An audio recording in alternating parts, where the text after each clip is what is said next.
Les pommes contiennent des fibres, contiennent du sucre, énormément de vitamines. Elles ont une émanation très forte sur le plan vibratoire. Elles vont travailler à la fois sur notre digestif, sur notre affect, sur la compréhension de notre structure interne. Ce sont des grands révélateurs. Dans un premier temps, elles vont vous purifier. Elles vont vous purifier le corps. Elles vont vous faciliter le travail de l'intestin grêle. Et sur les autres plans, elles vont purifier votre aura, elles vont purifier votre pensée. Elles vont éliminer énormément de pensées négatives. C'est d'abord des purificateurs, mais sur tous les plans. On pense toujours au plan médicinal, on pense au plan alimentaire, mais elles vont travailler sur nos plans subtils. C'est en ça que la pomme me touche beaucoup.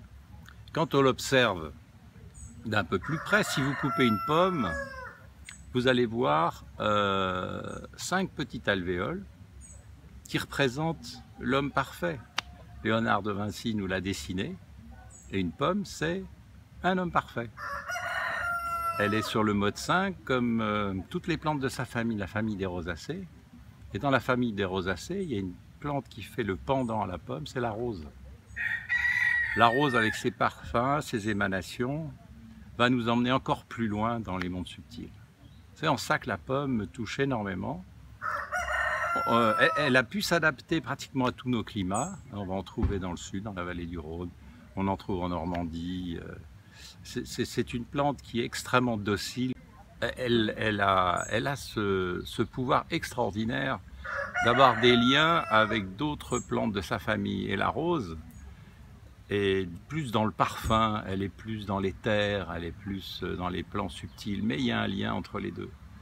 Et on voit très souvent des grands philosophes, des grands penseurs qui sont dans un jardin de roses, accompagnés de roses, dans toute la poésie depuis le Moyen-Âge jusqu'à la poésie persane, on cite la rose en exemple.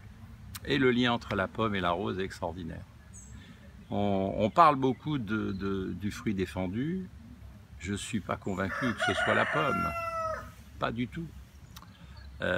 Et même si c'était le fruit défendu, ça a permis à l'homme de s'engager sur un chemin initiatique extraordinaire. Voilà. Actuellement, enfin, elle est liée au péché, mais le péché, pour moi, c'est surtout la peur. Et le monde actuel est profondément teinté de peur. Et je pense que la pomme, comme la rose, peut nous protéger de la peur. Et la vraie notion du péché, c'est pas le péché tel qu'on nous l'assène de manière un peu vulgaire, c'est la peur de notre être sacré, de notre être profond qui est absolument merveilleux. Il nous fait peur, le merveilleux nous fait peur.